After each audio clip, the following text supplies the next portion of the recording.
Welcome sa Cloud B Movie Recap. Naniniwala si Tad Stones na ipinanganak siya para maging isang arkeologo. Lumaki siya nang wala ang kanyang mga magulang at ang kanyang lola ang nag-alaga sa kanya. Noong bata pa siya, palagi niyang hinuhukay ang bakuran upang maghanap ng kayamanan. Hindi niya iniintindi ang pang-aasar ng ibang bata. Buong atensyon siyang nakatuon sa kanyang layunin. Minsan may nakita siyang makinang na parang ginto ngunit nalaman niyang ito'y nawawalang cufflinks lang ng kanyang ama. Gayunpaman, patuloy siyang hinihikayat ng kanyang lola at naniniwalang balang araw ay magdadala si Tad ng karangalan sa kanilang pamilya. Mabilis lumipas ang panahon at ngayon ay ganap ng binata si Tad. Gayunpaman, hindi pa rin niya sinusukuan ang kanyang hilig. Hindi siya nakahanap ng maayos na trabaho at nauwi bilang isang construction worker. Pero patuloy pa rin siyang naghihintay ng swerte. Kahit nasa construction site siya, naghahanap pa rin siya ng mga lumang bagay. Ngayon nakakita siya ng lumang bote ng Coca-Cola na maaaring bihira. Tuwang-tuwa si Tad ngunit hindi ang kanyang amo. Pinagalitan siya nito dahil sa pag-aaksaya ng oras at pagdadala ng kanyang asong si Jeff sa trabaho. At sa susunod na sandali, natanggal si Tad sa trabaho sa ikapitong pagkakataon. Nag-aalala ang kanyang mga katrabaho kung paano siya mabubuhay, pero hindi si Tad. Sumakay siya sa kanyang kotse at nagmadaling pumunta sa museo upang ipasuri ang bote na nahanap niya. Isang kilalang senior arkeologo, si Professor Humbert, ang nagtatrabaho doon. Sa kabila ng palaging kabiguan ni Tad, handa si Professor Humbert na suriin ang kanyang mga natutuklasan. Sa kasamaang palad, hindi orihinal ang bote. Nalungkot si Tad at naisip ang sumuko, pero sinubukan siyang palakasin ng loob ni Humbert. Hindi araw-araw nakakahanap ng kayamanan ang isang arkeologo. Kailangan maging mapagpasensya si Tad. Matapos suriin ang bote, naghatid si Tad ng liham para kay Professor Humbert. Galing ito kay Professor Lavrov, isa pang senior arkeologo. Masaya niyang ipinaalam kay Humbert na nahanap na niya ang nawawalang bahagi ng isang sinaunang tablet. Natagpuan ni Humbert ang susi sa nawawalang lungsod ng Paititi 30 taon na ang nakalipas ngunit kulang ang tablet. Sa wakas, nakita na ni Lavrov ang nawawalang bahagi at maaari nang matuklasan ang alamat na lungsod ng Paititi. Kailangang sumakay agad si Humbert ng eroplano papuntang Peru sa loob ng 2 oras upang makipagkita kay Lavrov. Mahigit 500 taon na ang nakalipas, nang malaman ng sinaunang tribo ng Inca na nais nakawin ng kanilang kaaway ang lahat ng kanilang ginto, humingi sila ng tulong kay Inang Kalikasan. Sinabi ni Inang Kalikasan na dalhin nila ang lahat ng ginto sa isang lihim na lugar, ang Paititi. Matapos maitago ang kayamanan, kapalit nito ay binigyan sila ng mahiwagang gintong estatwa, the Gold Indian of Paititi. Ito ay isang estatwang may kapangyarihan, at sinumang magbantay nito ay pagkakalooban ng immortalidad. Dahil dito, sabik na sabik si Humbert sa kanyang natuklasan. Pagdating sa paliparan, nagmamadali siyang tumakbo papunta sa eroplano at nakalimutang dala ang kanyang bag. Sinundan siya ni Tad upang isauli ito, ngunit nadulas si Humbert sa basang sahig at bumagsak sa mga bagahe. Pinakiusapan niya si Tad na painumin siya ng gamot pero aksidenteng sleeping pills ang naibigay ni Tad. Ngayon ay hindi makalilipad si Humbert ng ilang araw, kaya si Tad ang pumalit upang dalhin ang tablet. Dito nagsisimula ang kanyang matagal ng pinapangarap na pakikipagsapalaran. Pagdating niya sa Peru, sinalubong siya ng isang kakaibang lalaking nagngangalang Freddy. Nagkunwari si Tad na isa siyang propesyonal na arkeologo upang maranasan ang buhay na matagal na niyang ninanais. Si Freddy naman ay part-time na nagbebenta ng mga kakaibang gamit at pinilit pa niyang ibenta kay Tad ang isang Swiss pincher. Biglang may dumating na SUV at dinukot si Tad. Isang nakakatakot na lalaking may robotic arm na si Cap Onan ang nagtanong tungkol sa tablet. Ipinakita ni Tad ang kanyang ID upang patunayang hindi siya si Humbert, pero ayaw pa rin siyang pakawalan ni Cap Onan. Naalala ni Tad ang Swiss pincher na binili niya kay Freddy. Ginamit niya ito para makatakas mula sa SUV. Nahuli siya ni Freddy at hinayla papasok sa isang kotse na minamaneho ng magandang anak ni Professor Lavrov na si Sarah. Nagpaputok ang tauhan ni Cap Onan ng kakaibang bomba at aksidenteng nakain ito ni Jeff. Dinala ni Sarah si Tad sa kanilang bahay ngunit nang makarating sila doon, nauna nang nakapagsigawa ng investigasyon ang mga tauhan ng SUV. Nag-alala si Sarah na baka dinukot ang kanyang ama pero nakita niya ang tapat na ibon ni Lavrov na si Belzoni. May dala itong liham mula kay Lavrov. Tumakas daw siya papuntang Machu Picchu upang makaiwas sa plano ni Cap Onan. Nagpasya si Sarah na sundan ng kanyang ama at handa namang sumama si Tad dahil nahulog na ang loob niya kay Sarah. Nang silipin niya ang mga gamit ni Lavrov, nakita niya ang nawawalang bahagi ng tablet. Pinagdikit niya ito sa hawak ni Tad at nabuo ang susi. Sumakay sila ng tren patungong Machu Picchu pero sinusundan sila ni Cop Onan. Madaling nakuha ng masama ang tablet ngunit kumapit si Tad sa kanyang paa at si Belzoni ang lumipad dala ang tablet. Nalaglag muli ang tablet sa bubong ng tren at nagmamadali si Sarah upang makuha ito. Sa kasamaang palad, nahuli siya ng mga kalaban habang binubugbog naman si Tad ni Cop Onan. Bumalik si Belzoni, kinuha ang tablet, at iniwan muli sa ibang lugar. Parehong tumakbo sina Tad at Cop Onan para habulin ito ngunit napansin ni Cop Onan ang paparating na tunnel kaya tumalon siya pabalik sa kanyang van. Samantala, nahulog sina Sarah at Tad sa quadra. Ginamit nila ang pagkakataon upang makatakas sakay ng mga alpaka. Pagkatapos ng ilang nakakapagod na milya, narating nila ang Machu Picchu. Nagpunta si Freddy para kumuha ng pagkain habang sina Sarah at Tad ay nagmamadaling hanapin si Propesor Lavrov. Ngunit muli, nawawala ang propesor. Nalungkot si Sarah dahil siya na lang ang natitirang mahal niya matapos mamatay ang kanyang ina. Pinayuhan siya ni Tad na huwag sumuko. Nagkita nilang muli si Freddy at kumain sila, ngunit biglang umatake si Cop Onan. Ipinakalat niya ang kanyang mga tauhan sa buong lungsod upang hulihin sina Tad at Sarah. Matapos ang pagtakbo rito at roon, sumakay sila ng hot air balloon upang makatakas. Habang nasa himpapawid na sila, napansin ni Tad na masama ang pakiramdam ni Jeff. Nakaramdam ito ng pagkahilo at isinuka ang bombang nak-aim niya kanina, isa pala itong tracking device. Kaya pala palaging natutunto ni Cop Onan ang kanilang kinaroroonan. Dinala sila sa disyerto kung saan nakakulong si Propesor Lavrov. Nandoon din ang sikat na arkeologong si Max Mordan. Inamin ni Tad na malaking tagahanga siya ni Max ngunit nalaman niyang si Sarah ay nobya pala ni Max. Nasaktan ang puso ni Tad ngunit pinatatag niya ang sarili. Dumating din doon si Cop Onan at tinanong si Sarah tungkol sa tablet. Inilagay niya ito sa ibabaw ng bato at sa wakas ay nabuo ang mapa papunta sa Paititi. Inutusan ni Cop Onan si Propesor Lavrov na basahin ang mapa at isinulat niya ang mga pahiwatig.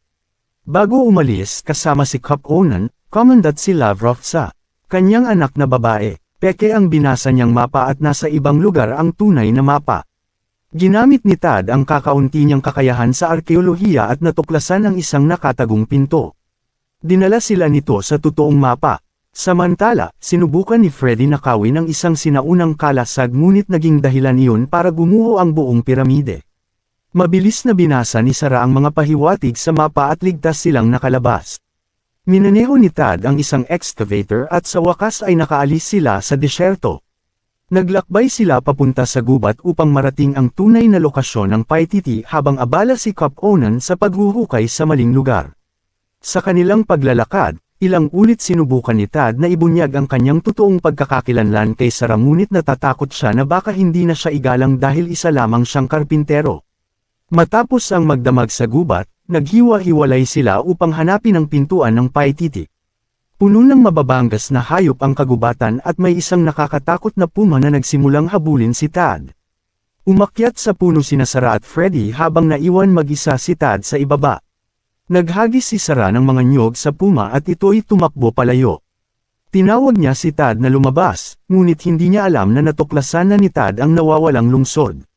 Tinawag niya ang lahat upang sundan ang nakatagong ruta at narating nila ang butas na papunta sa kayamanan. Lumipad palabas ang maraming paniki at nakita ito mula sa kinaroroonan ni Cop Onan. Nalaman niya na nagsinungaling sa kanya si Propesor Lavrov at agad niyang pinuntahan sina Tad at Sarah. Dinala ni Max si Sarah at inutusan niya ang tauhan ni Cop Onan na patayin sina Tad at Freddy. Sa ilalim ng butas, may dalawang lagusan. Iminungkahi ni Lavrov na dumaan sa una at sumunod ang lahat. Samantala, napagtanto ni Tad na si Max ang tunay na may pukana ng lahat. Nais niyang sabihin ito kay Sarah ngunit kailangan niya munang iligtas ang sarili. Sumakay siya sa excavator upang makatakas sa mga goons ngunit naistorbo siya ni Jeff kaya nahulog ang excavator. Sa kabutihang palad, dinala ni Belzoni ang mga paniki at inatake ang mga goons. Iniwan ni Tad ang mga alaga kay Freddy at tumalon sa butas. Sinundan niya ang pangalawang lagusan at naamoy niya ang bantay na mummy. Napasigaw sa takot si Tad at tumakbo papasok sa tunnel. Doon siya nakarating kina Max at sa iba. Ibinunyag niya ang katotohanan tungkol kay Max ngunit bilang ganti, sinabi rin ni Max kay Sarah na isa lang construction worker si Tad. Sinampal ni Sarah si Max at pinagsisihan ang pagkahulog sa isang masamang tao. Nagalit din siya kay Tad dahil sa pagsisinungaling. Habang nagtatalo sila, pinaplano ng mommy kung paano sila aalisin. Inihulog niya ang isang higanteng nagliliyab na batong bola sa kanilang direksyon. Nakatawid ang lahat maliban kay Tad na nakabitin sa sirang tulay. Tanging si Sarah lamang ang nagmadaling tumulong at hinayla siya palayo sa panganib. Napatay ng insidente ang ilang mga bantay at nakapasok ang natira sa susunod na bahagi ng templo. May mga nakabiting lubad na iba-iba ang kulay. Isa lamang ang magbubukas sa pinto ng gintong estatwa, ang iba ay magbubukas sa sahig patungo sa kumukulong lava.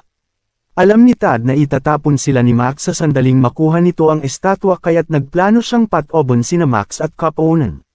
Sinabi niya kina Sarah at Professor Lavrov na lumipat sa may dingding at kumapit siya sa bungkos ng mga lubad. Nagsimulang bamuka ang sahig ngunit nakabitin sina Max at Caponen sa mga lubad. Sinubukan ni Caponen patayin si Tad ngunit ginamit ni Tad ang Swiss pincher upang mawalan siya ng kapit. Samantala, hinaylan ni Max ang pulang lubad at nabuksan ang pinto papunta sa alamat na estatwa. Hinarang siya ng bantay ng mommy na nakasakay sa isang batong halimaw. Nagkunwari si Max na nagsisisi upang lituhin ang mommy. Pagkatapos, inagaw niya ang kontrol ng halimaw at siya mismo ang sumakay dito. Dumating si Tad at iniligtas ang mommy mula sa pagkahulog. Pagkatapos ay umakyat siya sa halimaw upang pigilan si Max ngunit nabigo. Inutusan ni Max ang halimaw na durugan si Tad. Tinulungan siya ng mommy bilang ganti at inihagis nito ang bakal na palawit kay Tad. Ginamit iyon ni Tad upang tamaan si Max.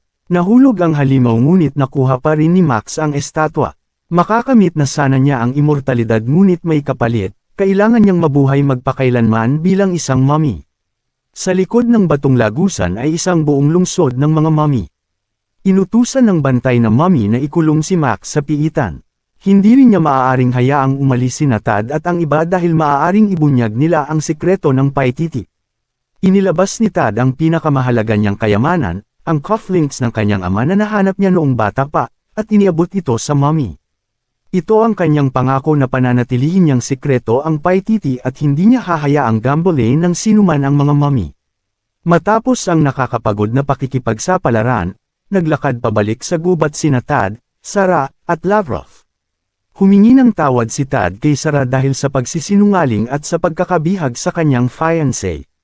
Ngumiti si Sarah at inamin na natagpuan na niya ang kanyang tunay na bayani, si Tad. Ang mga salitang iyon ay parang musika sa tainga ni Tad. Sa wakas, natagpuan na niya ang kayamanang matagal na niyang hinahangad. Si Sarah Lavrov ay anak ng pinakadakilang explorer sa mundo na si Dr. Lavrov. Sinusundan niya ang yapak ng kanyang ama at sumali sa parehong propesyon ngunit mas matibay ang kanyang dedikasyon. Para mabawi ang isang sinaunang scroll, buong tapang siyang sumisid sa kailaliman ng karagatan ng mag-isa. Narating niya ang nawawalang palasyo at nahanap ang scroll. Gayunpaman, hindi napansin ni Sarah ang kahihinatnan ng kanyang mga aksyon. Naghihintay sa kanya ang kanyang koponan at nabigla nang makita ang kanyang natuklasan, subalit may iba ding nagmamanman sa kanya. Gusto ng isang misteryosong lalaki na nagngangalang Jack Rackham ang scroll at gagawin niya ang lahat para dito. Sa lalong madaling panahon pagkatapos ng kanyang pagtuklas, si Sarah ay naging masikat at nakakuha ng isang malaking bilang ng mga tagahanga ngunit naaalala pa rin niya ang kanyang mabubuting kaibigan. Isa sa kanila ay si Tad Stones na tumulong kay Sarah na iligtas ang kanyang ama mula sa mga kidnapper. Si Tad ay isang self-claimed explorer na sa wakas ay nagpasya na maayos na pag-aralan ang arkeolohiya habang nagpapatuloy sa kanyang trabaho bilang isang construction site worker. Sinabi niya sa kanyang mga kasamahan na kaibigan niya si Sarah ngunit walang naniniwala sa kanya. Nagsisimula na rin siyang magduda dahil matagal na silang hindi nagkikita. Biglang nagring ang phone niya at walang iba kundi si Sarah ito. Nagdaraos siya ng isang malaking seremonya upang ipakita ang kanyang pinakabagong natuklasan at gusto niyang sumali dito si Tad. Talagang nasasabik siya habang binabalak niyang hilingin itong maging kasintahan. Naghanda pa siya ng regalo ngunit hindi sinasadyang mawala ito sa kanyang mga kamay at halos masira. Nailigtas ni Tad ang regalo ngunit natapunan niya ang kanyang amo ng semento at natanggal sa trabaho. Gayunpaman, wala siyang pakialam. Gusto niyang mag-focus sa kung ano ang nasa unahan. Umuwi siya at nagsimulang mag-impake para dumalo sa seremonya ni Sarah sa Las Vegas. Biglang may kumatok sa kanyang pintuan at ito ang mommy na nakilala ni Tad sa kanyang huling misyon. Talagang palakaibigan at mabait ang mommy at pinabayaan sina Tad at Sarah na umalis sa lihim na lungsod. Bilang parusa, ang mommy ay itinapon din sa labas ng lungsod. Wala na siyang ibang mapupuntahan at nagpasya siyang tumira kay Tad. Pilit pa niyang sinasamahan si Tad sa Las Vegas. Sa daan, ipinakita sa kanya ni Tad ang kwintas na dala niya para kay Sarah ngunit naniniwala ang mommy na tatanggihan si Tad. Si Sarah ay malayo ang estado ng buhay kumpara sa kanya. Dahil dito nawala ng tiwala si Tad at nagsimula siyang magduda sa kanyang desisyon. Nang makarating sa hotel, pinayuhan ni Tad ang mommy na manatili sa taxi habang siya ay nasa seremonya. Nakilala ni Tad ang isang batang babae na nagngangalang Tiffany Mays, siya ang katulong ni Sarah. Pagpasok niya, tumakbo si Sarah para yakapin siya. Talagang nasasabik siyang ipakita sa kanya ang nahanap niya sa karagatan. Ang mahiwagang scroll ay ang papyrus ni King Midas. Gusto ni Sarah na isalin ang sinaunang mensahe, para mahanap niya ang sikat na kwintas ni Midas. Kung umiiral ang kwintas ganoon din ang gininto ang hawakan ni Midas. Biglang naalala ni Tad ang tungkol sa regalo niya at sinubukan niyang hilingin kay Sarah na maging girlfriend niya. Bago pa niya matapos ang sasabihin, lumapit ang mommy doon at pinutol ang buong sandali. Siya ay nagbibihis para sa gabi sa kanyang pinakapaboritong suit ngunit tila walang nakakapansin sa kanya. Dito nga ay napagtanto niya, sa marangyang kaganapang ito, ang kanyang damit ay pang-waiter pala. Ang kawawang Tad ay nawala ang huling bahagi ng kanyang kumpiyansa ngunit huminto pa rin upang makita ang pagtatanghal ni Sarah, pumunta siya sa stage at iniharap ang papyrus. Samantala, may mga kaina-hinalang aktibidad ang mga waiter. Namamahagi sila ng usok sa kanila at nagbibigay din ng isa kay Tad na napagkakamalang waiter. Sa sandaling sumabog ang bomba, lahat ay nagtatago sa ilalim ng pulang usok. Ang mga waiter talaga ay goons na ipinadala ni Jack Rackham upang nakawin ang papyrus. Sa sandaling makuha nila ito, kinuha ng tapat na loro ni Sarah na si Belzoni ang papyrus. Pumunta din si Tad at ang kanyang asong si Jeff para tumulong. Ang papyrus ay patuloy na inihagis dito at kalaunan ay napunta sa entablado. Huminto ang isang helicopter sa itaas mismo ni Sarah at may bumaba mula rito. Si Jack Rackham ito, kinuha niya ang papyrus at inutusan ang kanyang mga tauhan na kunin si Sarah. Umalis na silang lahat at walang magawa si Tad para pigilan sila. Gayunpaman, handa siyang subukan ang kanyang makakaya sa pagliligtas kay Sarah. Alam niyang ninakaw ni Jack ang papyrus para mahanap ang kwintas ni Midas. Kung gagamitin niya ang impormasyon sa kwaderno ni Sarah upang mahanap ang kwintas bago ang mga goons, mauuna siya ng isang hakbang kay Jack at magtatagumpay sa pagliligtas kay Sarah. Ang isa sa mga piraso ng kwintas ni Midas ay sinasabing nasa pulang templo ni Baal. Hindi nababasa ni Tad ang mga sinaunang sinulat sa notebook ngunit sa kabutihang palad ay alam ng mommy ang lahat ng ito. Isinalin niya ang mga ito at nalaman ni Tad na ang mensahe ay nagpapahiwatig patungo sa isang lugar na tinatawag na Alhambra sa Spain. Napakalayo nito ngunit handa na si Tad para sa kanyang susunod na pakikipagsapalaran. Samantala, pinilit ni Jack si Sarah na sabihin sa kanya ang lokasyon ng pulang templo ni Baal. Nang tumanggi siyang gawin ito, tinurukan siya ni Jack ng isang espesyal na formula sa pagsasalita ng katotohanan. Sinabi ni Sarah na lahat ay nasa kanyang notebook na hawak ni Tad. Matapos makuha ang pahiwatig, agad na ipinadala ni Jack ang kanyang mga tauhan upang hulihin si Tad. Gusto niya talaga makuha ang necklace, ito ay hindi lamang tungkol sa kayamanan. Ang kapangyarihan ng Midas ay higit pa sa kayamanan. Ito ang kapangyarihan ng mga Diyos na pamunuan ng mundo at gusto ni Jack ang lahat ng ito para sa kanyang sarili. Sa kabilang banda, naabutan ni Tad ang flight papuntang Spain kasama ang mommy at si Tiffany. Pagkalapag, umarkila sila ng taxi papuntang Alhambra, upang hindi mapansin, ang mommy ay nagbibihis bilang isang ginang na dahilan para ma-inlove ang taxi driver sa kanya. Ngayon ang driver ay handang dalhin sila kahit saan nila gusto. Natagpuan na sila ng mga goons ni Jack ngunit itinaya ng dedikadong taxi driver ang kanyang buhay para iligtas ang kanyang mga pasahero. Nagtagumpay sila sa pag-iwan ng ilang goons ngunit dalawa sa kanila ang nagsimulang mag-shoot ng mga tranquilizer. Nagbaba ng ulo sina Tad at Tiffany at aksidenteng nabaril ng mga goons ang isa't isa. Nakakuha din ng isang shot ang driver at kailangang pumalit si Tad. Matapos ang malubak na biyahe, sa huli ay narating nila ang kanilang destinasyon. Sa isang lugar sa paligid ay may isa sa mga piraso ng kwintas ni Midas. Ito ang lugar kung saan tinuruan ni Apollo si Midas ng magandang aral. Biglang napansin ni Tad ang isang fountain doon na parang isa sa mga drawing sa mga notebook ni Sarah. Ang mga ulo ng mga estatwa sa paligid ng fountain ay maaaring maikot.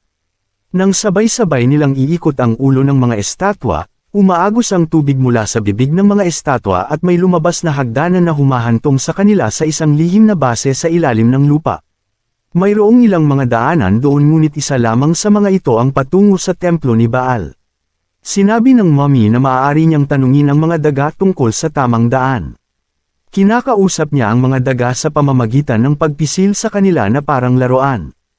Ipinapalagay ni Tad at Tiffany na nagbibiro lang ang mommy ngunit tila naiintindihan ng daga ang lahat. Pinangunahan nito ang daan at dinala si Tad at ang kanyang koponan sa isang makitid na daanan. Nagdududa si Tiffany sa mommy ngunit handa si Tad na makipagsapalaran. Bigla silang nahulog sa isang lagusan at napunta mismo sa templo ni Baal. Isang malaking estatwa ang nakaupo doon na may fountain sa harapan. Ang unang piraso ng kwintas ni Midas ay nakalatag sa loob ng tubig ng fountain. Sa sandaling kunin ni Tiffany ang piraso, ang pintuan ng labasan ay nagsasara na nagkulong sa kanila sa loob. Pagkatapos, nagsisimula ng mapuno ang tubig sa templo. Kung si Tad at ang kanyang koponan ay hindi makahanap ng pagtakas, sila ay malulunod at mamamatay. Sumisid si Tad sa tubig ng maraming beses upang makahanap ng agusan ng tubig. Nagtagumpay siya sa huli ngunit hindi niya ito mabubuksan ng mag-isa. Tinawag niya si Tiffany at sabay nilang binuksan ang drain. Umaagos ang tubig mula sa isa sa mga drain sa kalye at tumalon din si Tad at ang kanyang team. Nakarating na doon si Jack at dinala niya si Sarah. Inutusan niya si Tad na ibigay ang piraso ng kwintas at ang notebook. Iyon ang unang matagumpay na pakikipagsapalaran ni Tiffany at gusto niyang sumikat ngunit naniniwala si Tad na mas mahalaga ang pagliligtas kay Sarah. Ibinigay niya ang piraso at ang notebook kay Jack at ibinalik si Sarah. Pagkaalis ni Jack, ibinunyag ni Tad na napunit niya ang ilang piraso mula sa notebook. Maaari pa nilang mahanap muna ang natitirang bahagi ng kwintas. Ang kanilang susunod na pupuntahan ay ang Turkey. Ngunit sa impormasyong mayroon si Tad, mahahanap niya ang tamang templo.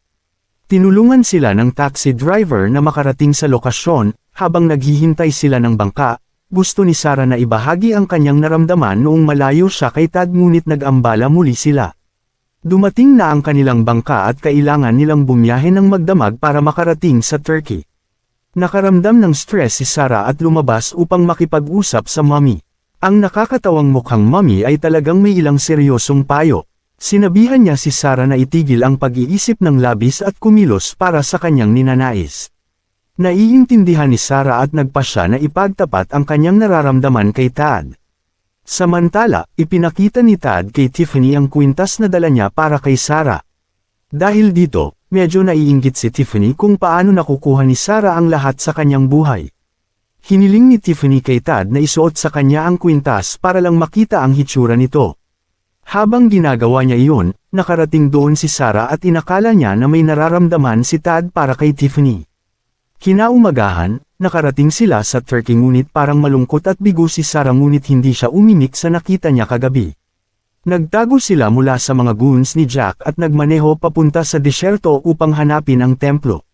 Malapit na ang gabi kaya mas mabuting maghiwalay at hanapin ang templo. Si Tad at ang mommy ay gumawa ng isang team habang si Sarah ay kasama si Tiffany. Sa daan, binanggit ni Tad ang mga pagbabago sa ugali ni Sarah ngunit hinihikayat pa rin ng mommy na ipagtapat ang kanyang nararamdaman sa lalong madaling panahon. Hindi niya kailangang maging isang sikat na tao para patunayan ang kanyang pagmamahal. Ang kanyang mga inosenteng salita ay nagpapakita kung gaano kalinis ang kanyang puso. Biglang napansin ni Tad ang mga tauhan ni Jack na tumitingin sa isang templo. Pagkaalis nila, tiningnang mabuti ni Tad at napagtanto niyang ito ang templong hinahanap nila. Ang mummy ay nananatili sa labas upang bantayan ang kaaway habang si Tad ay nakapasok sa loob ng templo. Ang pangalawang piraso ng kwintas ay nakalagay sa harap mismo ng isang malaking rebulto ngunit ang isang ito ay mayroon ding bitag. Sa sandaling kunin ito ni Tad, isang makintab na gintong alikabok ang nagsimulang tumaas at kumalat sa paligid. Buong lakas na tumakbo si Tad at lumabas ng templo sa tamang oras. Pagtingala niya, nakita niya ang isang bundok na kamukhang-kamukha ng simbolo ni Midas. Nakiisa siya kay Sarah at ipinakita sa kanya ang pangalawang piraso. Tinuro rin niya ang bundok na kanyang natuklasan. Hindi ginawa ni Midas ang huling handog sa isang umiiral na templo, gumawa siya ng bago para kay Apollo. Doon niya pinagsisihan ang kanyang mga pagkakamali at hiningi ang buhay ng kanyang anak na naging isang gintong estatwa dahil sa kanyang kapangyarihan. Ang ikatlong piraso ay dapat nasa templo ni Apollo. Parehong excited sina Tiffany at Tad pero iba ang opinyon ni Sarah. Iminumungkahi niya na hindi nila dapat hanapin ang huling piraso at dapat ding sirain ang pangalawang piraso. Kung mapapasa kamay ni Jack ang kwintas ni Midas, siya ay hindi matatalo.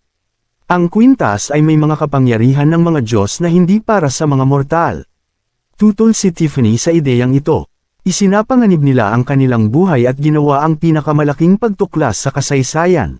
Sumasang-ayon din si Tad kay Sarah ngunit bago nila masira ang piraso, ninakaw ni Tiffany ang piraso at tumakbo palayo. Dinadala niya ito kay Jack dahil gusto niyang mapabilang sa nanalong koponan. Samantala, nagpa siya si Sarah na hanapin ang ikatlong piraso at sirain ito bago ito makuha ni Jack. Gusto siyang tulungan ni Tad ngunit sa pagkakataong ito ay gusto niyang mag-isa. Bumalik si Tad sa mommy at pinagalitan dahil sa pagiging tanga. Sinabi ng mommy na hindi niya nakita ang sinuman na may ganitong karaming na bigong pag-amin ngunit hindi pa niya nakita ang isang tulad ni Tad na naglakbay sa buong mundo para sa pag-ibig. Nagsumikap siya para mailigtas si Sarah sa ngayon ay mas kailangan siya nito. Matapos maglakbay sa mga bundok na nalalatagan ng nyebe, sa wakas ay narating ni Sarah ang templo.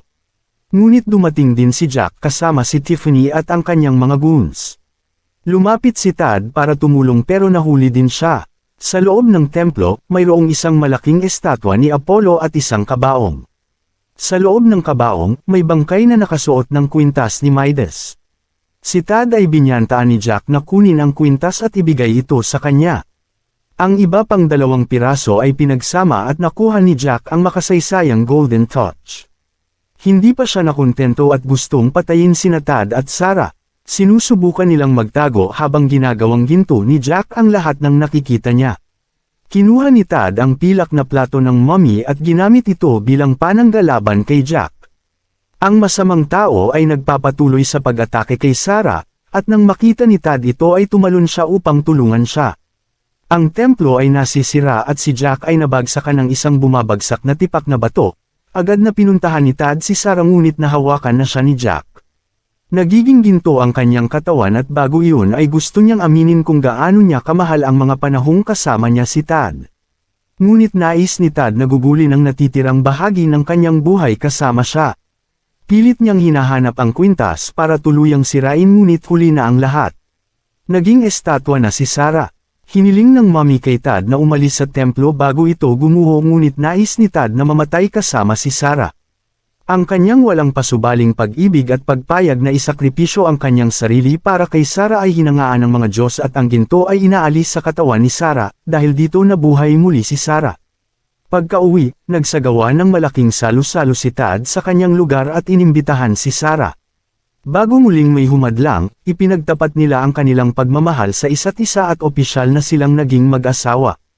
Maaaring nawala sa kanila ang maalamat na kwintas ni Midas na maaaring magbigay sa kanila ng katanyagan at kayamanan. Ngunit nakuha nila ang tunay na pag-ibig at walang yaman ang maihahambing doon. Si Tad ay isang napakatalinong lalaki na nakagawa na ng maraming kahangahangang tuklas sa larangan ng arkeolohiya, ngunit hindi siya kailanman nabigyan ng pagkilala. Sinubukan niyang muli ang kanyang kapalaran at sinimulan ang paghahanap sa Emerald Tablet, isang sinaunang bagay na sinasabing nagtataglay ng kapangyarihan ng mga Diyos. Si Tad Stones ay isang arkeologong nagsasariling tawag sa kanyang sarili. Wala man siyang formal na diploma, taglay naman niya ang pambihirang talento at walang kapantay na dedikasyon sa pagtuklas ng mga sinaunang lihim. Matapos ang maraming nabigong pagtatangkang makilala ang kanyang kakayahan, sa wakas ay nag-enroll si Tad upang kumuha ng kursong arkeolohiya. Ngunit kahit sa universidad, minamaliit pa rin ang kanyang talento at ang tanging ipinagagawa sa kanya ay maghawak ng mga brush at maglinis ng mga bato. Habang nagsasaliksik ang kanilang grupo sa isang sinaunang kuweba sa Mexico, napansin ni Tad ang isang kakaibang simbolo sa dingding. Ipinaalam niya ito sa kanyang mga kasama ngunit hindi nila binigyang pansin ang kanyang obserbasyon. Pinindot ni Tad ang simbolo at bigla siyang nahulog sa isang malalim na hukay.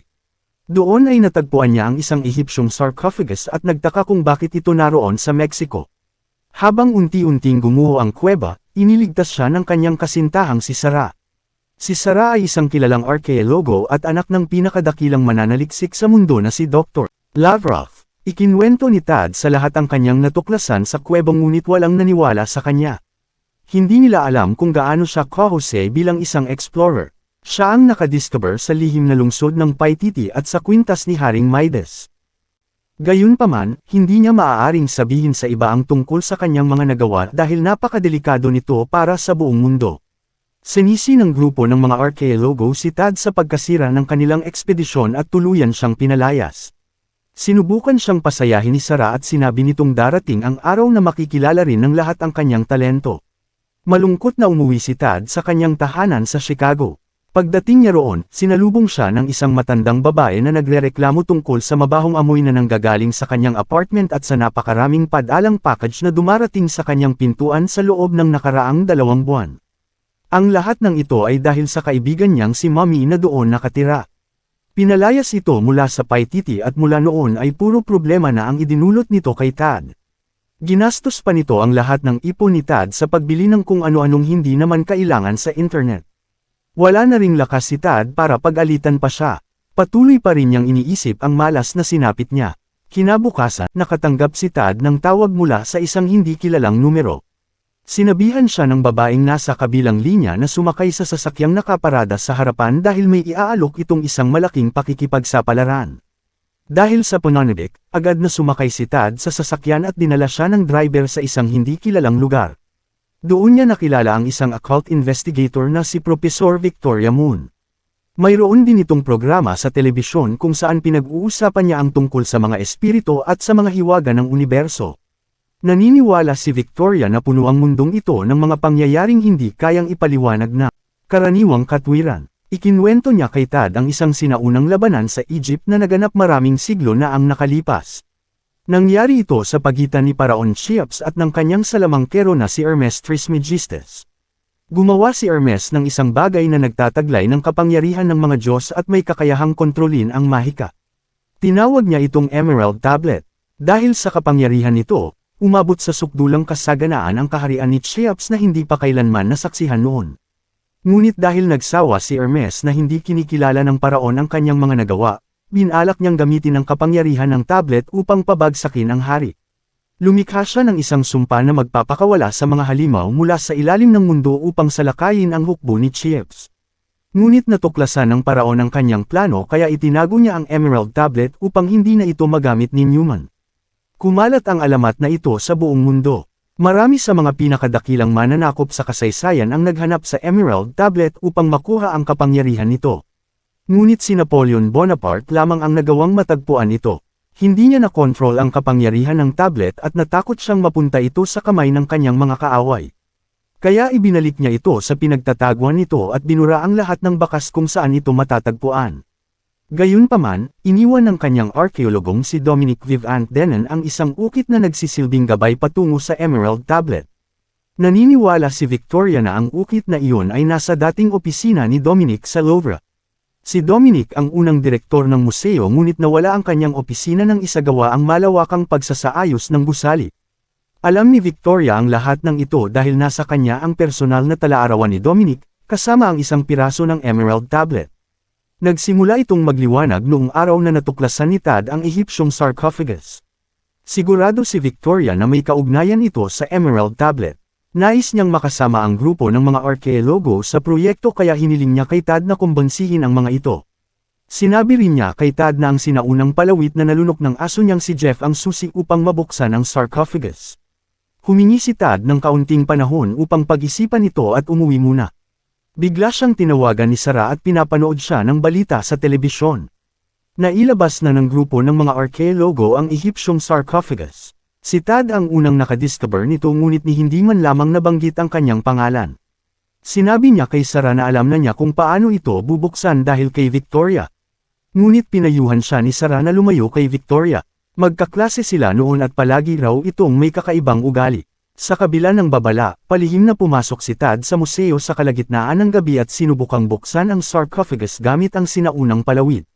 Madali itong nabuksan at tumambad ang isang maliit na mummy sa loob. Habang pinag-aaralan ni Tad ang mga nakasulat dito, pinakialaman naman ni Mommy ang sarcophagus at hindi sinasadyang na-activate ang sumpa. Nakapagtago si Tad ngunit sina Jeff, Belzoni at Mommy ay hinigop papunta sa sarcophagus. Dahil sa sumpa, nagsanib ang katawan ni Jeff at Belzoni habang si Mommy naman ay paulit-ulit na nagiging buwaya laban sa kanyang kagustuhan. Nagkagulo ang buong museo at halos masira ito. Dumating ang mga pulis upang magsiyasat kaya agad na tinipon ni Tad ang kanyang mga kaibigan at tumakas. Nagsaliksik si Mommy sa internet tungkol kay Dominic at natuklasan ang kanyang museo sa Paris. Dahil dito, nagpasya si Tad na simulan ang kanyang bagong ekspedisyon upang hanapin ang Emerald Tablet.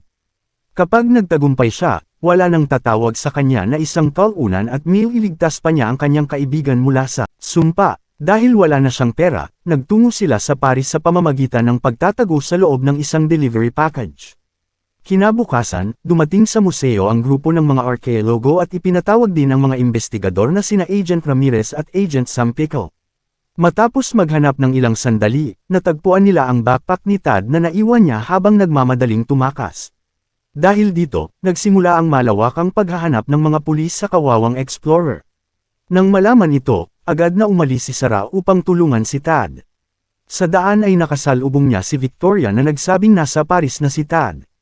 Inalok din siya ni Victoria na samahan siyang hanapin si Tad ngunit agad niya itong tinanggihan at bumaba ng sasakyan.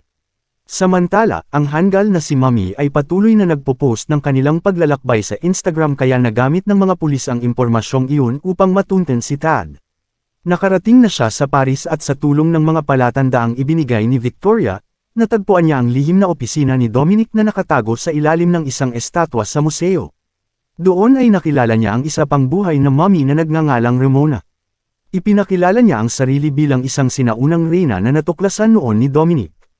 Itinago siya ni Dominic sa lugar na iyon upang walang ibang makaalam tungkol sa kanyang pag-iral. Sinabi ni Tad kay Ramona na isa siyang explorer at nais niyang maalis ang sumpa sa kanyang mga kaibigan sa pamamagitan ng paghahanap sa Emerald Tablet. Ngunit bago pa siya matulungan ni Ramona, dumating na ang mga pulis. Alam ni Ramona ang isang lihim na lagusan ngunit may kondisyon siya. Kailangang isama ni Tad ang mabigat niyang bathtub. Tumalon sila palabas at bumagsak sa lawa. Gumamit si Tad ng makina upang gawing bangka ang bathtub. Pagkaraan ng ilang minutong paglalayag, naiwan nila ang mga pulis ngunit hinarang sila nina Agent Sam at Agent Ramirez.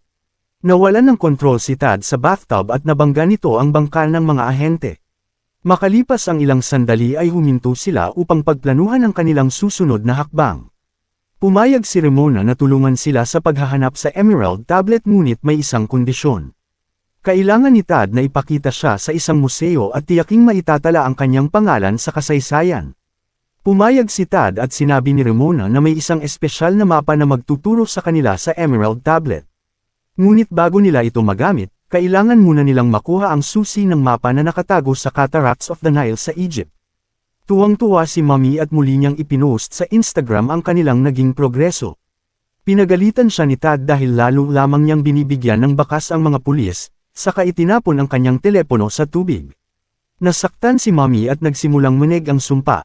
Unti-unti siyang naging isang napakalaking buwaya at hindi na niya nakilala ang kahit sino. Sa kabutihang palad, napakalma siya ni Ramona gamit ang paborito niyang rubber duck kaya bumalik siya sa kanyang normal na anyo. Kung hindi agad matagpuan ni Tad ang Emerald Tablet, magiging permanente ang sumpa. Samantala, siniyasat ni Sarah ang opisina ni Dominic upang malaman kung bakit bigla na lamang hinahanap ni Tad ang Emerald Tablet. Dumating din si Victoria at ipinaliwanag kay Sarah ang tungkol sa sumpa. Natagpuan din niya ang mapa na magdadala sa kanila sa Emerald Tablet. Naniniwala si Victoria na matutuklasan ni Tad ang lokasyon ng Emerald Tablet kahit wala ang mapa at malamang na papunta na siya roon. Upang maisalin ang nakasulat sa mapa, kailangan ni Sarah ang tulong ng grupo ng mga arkeologo kaya agad niya silang ipinatawag. Samantala, muling nagtago si Tad at ang kanyang mga kasama sa loob ng isang parcel upang makarating sa Egypt.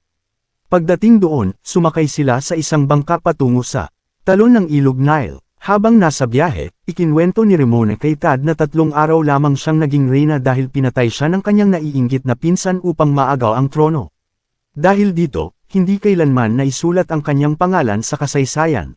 Nakaka-relate si Tad sa kanyang kwento dahil siya man ay hindi rin kailanman nabigyan ng pagkilala. Makalipas ang ilang sandali, narating nila ang kanilang destinasyon. Sa likod ng talon ay may isang kuweba na nagtatago ng isang ball. Sa loob nito ay naroon ang susi ng mapa. Hindi ito mukhang ordinaryong susi kundi isang maliit na kristal na hugis at sulok. Ngunit habang nagpapatuloy sila sa loob, bigla silang pinalibutan ng mga pulis. Pinaputukan pa ng mga opisyal si Tad na para bang isa siyang mapanganib na serial killer. Gusto siyang parusahan ng mga ito dahil pinaniniwalaan nilang siya rin ang Sam Iris sa painting na Mona Lisa. Ang totoo, si Mommy talaga ang may kagagawan nito. Labis na nagalit si Tad nang marinig iyon. Sinabi niyang si Mommy ang dahilan ng lahat ng kaguluhan at isa lamang itong pabigat sa kanila. Nasaktan na naman si Mommy at dahil sa sumpa ay naging isang lumilipad na buwaya. Kumapit sina Tad at Ramona sa buntot ng buwaya at matagumpay silang nakatakas sa mga pulis. Samantala, dumating sina Sarah at ang grupo ng mga arkeologo sa lokasyong nakatala sa mapa. Pumasok sila sa kuweba at nagsimulang hanapin ni Victoria ang mapa ngunit wala siyang makita. Dahil dito, nagalit ang grupo ng mga arkeologo at tinawag siyang isang manloloko. Nakarating na rin si Tad at balak niyang palihim na makapasok sa kuweba. Nagkunwaring turista si Mommy habang nagpanggap namang isang ordinaryong Mommy si Ramona. Habang inililihis nila ang atensyon ng grupo ng mga arkeologo, nakapasok si Tad sa loob ng kuweba. Matapos niyang makausap si Sarah, inilagay niya ang kristal na susi sa isang malaking bato. Unti-unti itong umangat at nagpakita ng isang kumikinang na mapa na nagtuturo sa lokasyon ng Emerald Tablet. Tuwang-tuwa si Tad at agad niyang tinawag ang grupo ng mga arkeologo upang ipakita ang kanyang natuklasan. Sa wakas, inamin ng grupo na hindi pala isang talunan si Tad. Ngunit biglang nag-iba ang kilos ni Victoria. Unti-unti na pala siyang kinokontrol ng kapangyarihan ng Emerald Tablet. Ang mismong tablet ang nagnanais na makalaya sa lalong madaling panahon.